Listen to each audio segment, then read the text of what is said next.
Hello everyone, मैं भाग्यश्री और आज बात करेंगे कुछ ऐसी चीजों की जो हमारे माँ बाप हमसे कहते तो है मगर वो बातें हमें एक सुपरस्टिशन लगती है, यानी कि एक अंधविश्वास लगती है। लेकिन कई बार उन बातों में भी कुछ लॉजिकल रीजन होता है। तो आज उसी लॉजिकल रीजन को हम लोग समझेंगे। तो आज की वीडियो की टॉपिक का नाम है science behind Indian rituals. Number 1, sleeping in the south direction. अच्छी नींद सोनी है तो सो सिर्फ साउथ डायरेक्शन में। अक्सर आपने ये बातें अपने बड़ों से सुनी होगी।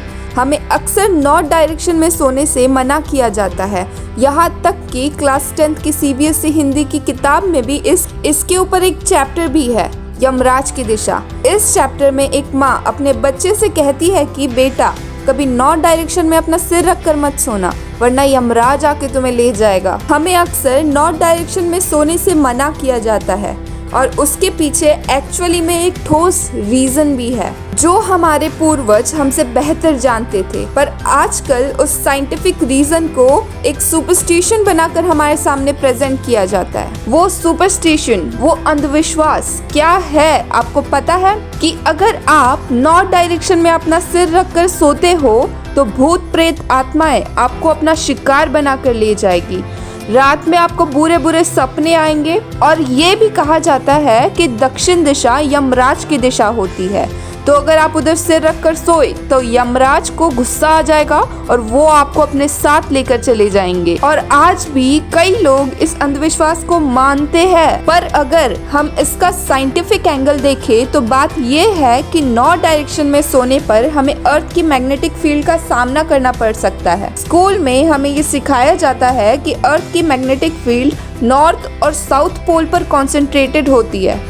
और हमारे पूर्वजों को ये भली भांति पता था कि बॉडी की भी एक मैग्नेटिक फील्ड होती है जिसमें हमारा हेड नॉर्थ और हमारे पैर साउथ डायरेक्शन को इंडिकेट करते हैं। और हमारा इंडिया अर्थ के नॉर्दर्न हेमिस्फीयर पे आता है। And as we all know, opposite pole attract and same pole repel each other. तो इसीलिए हमारे पूर्वज साउथ डायरेक्शन में अपना सिर रखकर सोते थे। जब हम नॉर्थ डायरेक्शन में अपना सिर रखकर सोते हैं तो अर्थ की मैग्नेटिक फील्ड हमारे सिर पर प्रेशर डालती है और इसके वजह से हमारे ब्लड प्रेशर या नर्वस सिस्टम में प्रॉब्लम आ सकती है। सो यू कैन इमेजिन हमारे एंसेस्टर्स कितने ज्यादा लॉजिकल थे। नंबर 2, नींबू मिर्ची लगाओ और बुरी नजर को खुद से बचाओ। आपने भी देखा ही होगा कि लोग अपने घरों के बाहर, अपनी दुकानों के बाहर में नींबू मिर्ची लगा के घूमते हैं और इसके पीछे का लॉजिक वो लोग ये देते हैं कि हम खुद को बुरी नजर से बचा रहे हैं। वैसे इसके पीछे एक माइथोलॉजिकल कहानी भी है और वो ये है कि माता लक्ष्मी की एक दूसरी बहन है अलक्ष्मी,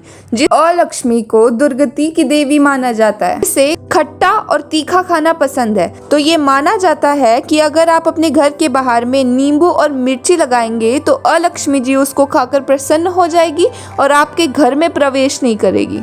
और दूसरा रीज़न ये है कि पुराने ज़माने में पेस्टिसाइड्स नहीं हुआ करते थे, तो हमारे पूर्वजों ने नींबू और मिर्ची को अपने दुकानों के बाहर और घरों के बाहर लगाना शुरू कर दिया ताकि इंसेक्ट्स और मच्छरों को अपने घर से दूर रखा जा सके। एक्चुअली पुराने टाइम में घर पत्थरों और मिट्टी से बनते थे।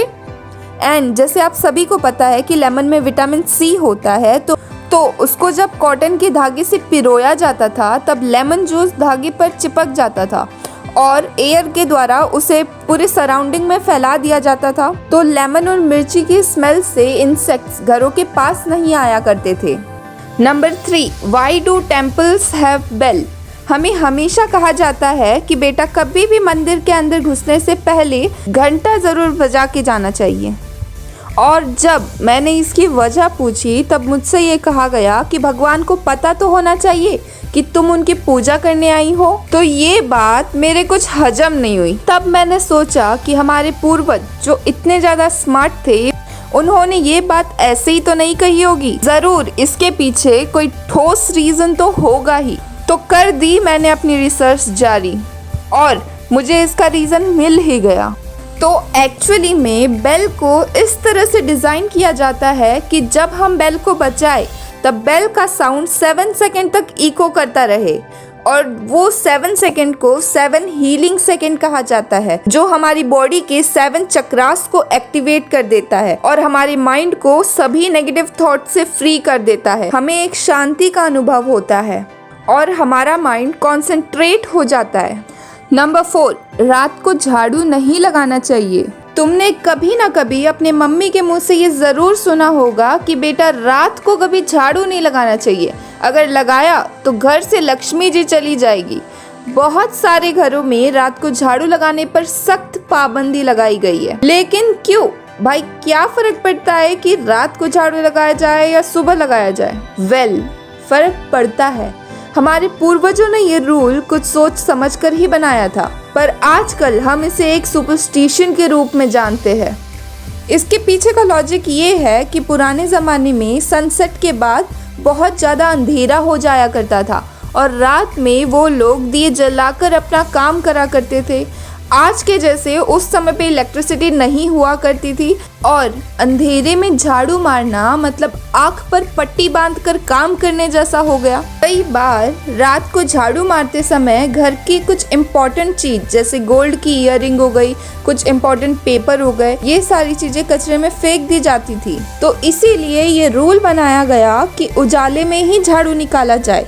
तो ये रूल उस जमाने के लिए बिल्कुल ही सही था, लेकिन आज इससे फर्क नहीं पड़ता है कि सुबह झाड़ू लगाए या रात को लगाए, बिकॉज ऑफ द इलेक्ट्रिसिटी। तो जब भी आपको कोई रात में झाड़ू लगाने से रोके तो उसे ये रीजन जरूर बताना। Number 5, don't cut nail after sunset. तो रात को नाखून न काटने की बात आज के ज़माने के लिए एक अंधविश्वास ही बन गई है, क्योंकि रात को नाखून नहीं काटने का रीज़न भी इलेक्ट्रिसिटी ही थी, जो उस ज़माने में नहीं हुआ करती थी।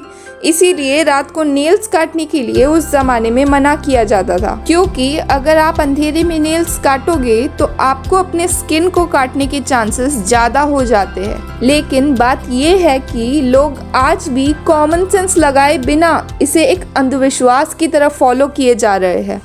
लोगों में अवेयरनेस की बहुत ज़्यादा ज़रूरत है। लोग बिना सोचे समझे किसी भी सुपरस्टिशन को फॉलो करने लगते हैं, ना ये जाने कि उसके पीछे क्या लॉजिक था और आज के ज़माने में वो एप्लीकेबल है या नहीं। हर एक चीज़ के पीछे एक परफेक्टली एक्सप्लेनेबल और लॉजिकल रीज़न होता है, तो उसे ढूंढने की कोशिश कीजिए और ये पता लगाइए कि आज के ज़माने के लिए वो एप्लीकेबल है भी या नहीं। अंधे मत बनिए, अवेयर बनिए और उसी चीज़ को फॉलो करिए जो एक्चुअली में सेंस रखती है। That's all for today. Okay, bye. Thanks for watching.